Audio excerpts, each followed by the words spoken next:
ಅಂತೇಳಿ ಒಬ್ಬ ವಿಡಿಯೋ ನೋಡಿ, ಮೊದಲೇದು ಹೇಳ್ತೀನಿ, ನಾ ಸ್ಪಷ್ಟೀಕರಣ ಕೊಡ್ತಾ ಇದ್ದೀನಿ. ನಾನು ಪ್ರವಾದಿ ಮೊಹಮ್ಮದ್ ಪೈಗಂಬರ್ ಅವರ ಅಂತೇಳಿ ಎಲ್ಲಿ ಹೆಸರು ತೊಗೊಂಡಿಲ್ಲ.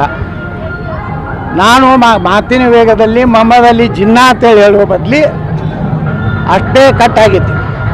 ಮೊಹಮ್ಮದ್ ಅಲಿ ಜಿನ್ನಾ ಥರ ಇವತ್ತು ಉದ್ಭವ್ ಠಾಕ್ರೆ ವರ್ತನೆ ಮಾಡ್ತಾ ಇದ್ದಾನೆ ಅಂತ ಹೇಳಬೇಕಾಗಿದ್ದು ಒಂದು ವರ್ಡ್ ಅಡ್ಡೆ ಇದೆ.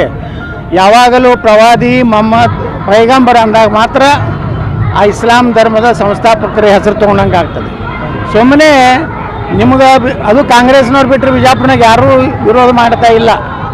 ಇವರಿಗೆ ಕಾಂಗ್ರೆಸ್ನವ್ರಿಗೆ ಒಂದು ಇಶ್ಯೂ ಬೇಕಾಗಿದೆ, ಹತಾಶೆ ಆಗಿದ್ದಾರೆ. ಈ ಕಾರಣ ಏನು ಬಿಜಾಪುರದಲ್ಲಿ ಏನು ನಡೀತಾ ಇಲ್ಲ, ಗುಂಡಾಗಿರಿ ನಡೀತಾ ಇಲ್ಲ, ಹತ್ತ ವಸೂಲಿ ನಡೀತಾ ಇಲ್ಲ. ಅದಕ್ಕೆ ಇದೊಂದು ನಾವು ಮಾಡ್ಕೊಂಡು ನಮ್ಮ ದೇವರಿಗೆ ಬೇಡಾಡ್ತೇವೆ. ನಮ್ಮ ಹಿಂದೂ ಸಂಸ್ಕೃತಿ, ಹಿಂದೂ ಧರ್ಮದಲ್ಲಿ ನಾವು ಮತ್ತೊಬ್ಬರ ದೇವರನ್ನು ಹೇಳಿಸುವುದು ನಮ್ಮ ಧರ್ಮದ, ನಮ್ಮ ಸಮಾಜದಲ್ಲಿ ನಮ್ಮ ಹಿರಿಯರು, ನಮ್ಮ ಗುರು ಹಿರಿಯರು ಕಲಿಸೇ ಇಲ್ಲ.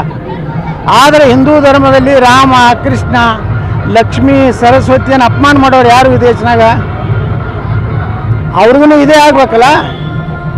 ಈ ರೀತಿ ಒಂದು ವ್ಯವಸ್ಥಿತವಾಗಿ ಸಚ್ಚು ಹಿಂದೂ ಏನು ಮಾತಾಡ್ತಾರೆ ಅವ್ರನ್ನ ಮುಗಿಸ್ಬೇಕನ್ನಂಥದ್ದು ಬರೀ ಅಲ್ಲಿಲ್ಲ. ನಮ್ಮಲ್ಲಿ ಕೆಲವೊಂದು ಜನ ಅದಾರೆ, ಅವರೆಲ್ಲ ರಾತ್ರಿ ಅವರಿಗೆಲ್ಲ ಸಪೋರ್ಟ್ ಮಾಡಿ ಅವ್ರ ಜೊತೆಗಿದ್ದಾರೆ. ಆದರೆ ಅವರು ಭಾಳ ಈಗ ಇವ್ರಿಗೆ ಒಂದು ಇಶ್ಯೂ ಸಿಕ್ಕಿದೆ, ಇದರಾಗೆ ಮುಗಿಸ್ಬಿಡೋಕೆ ಯತ್ನಾಳ್ತಾರೆ. ಯತ್ನಾಳ್ ಮುಗಿದಿಲ್ಲ. ಇಡೀ ಕರ್ನಾಟಕದ ಹಿಂದೂಗಳು ನನ್ನ ಜೊತೆಗಿದ್ದಾರೆ.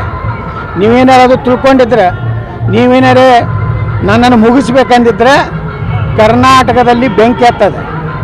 ಇದನ್ನು ಈಗಾಗಲೇ ಪೊಲೀಸ್ ಇಲಾಖೆದವರು ಭಾಳ ಸಂಪೂರ್ಣ ತನಿಖೆ ಮಾಡ್ತಾ ಇದ್ದಾರೆ. ಆ ತನಿಖೆ ಬರಲಿ, ಅದರೊಳಗೆ ಯಾರ್ಯಾರು ಅದ ಅನ್ನೋದು ಹೊರಗೆ ಬರ್ತದೆ. ಇಲ್ಲಾಂದ್ರೆ ತನಿಖೆ ಮಾಡ್ಲಿಕ್ಕೆ ನಿಪಕ್ಷಪಾತವಾಗಿ ರಾಜ್ಯ ಸರ್ಕಾರಕ್ಕೆ ಏನೇ ಕೊಡಲಿ.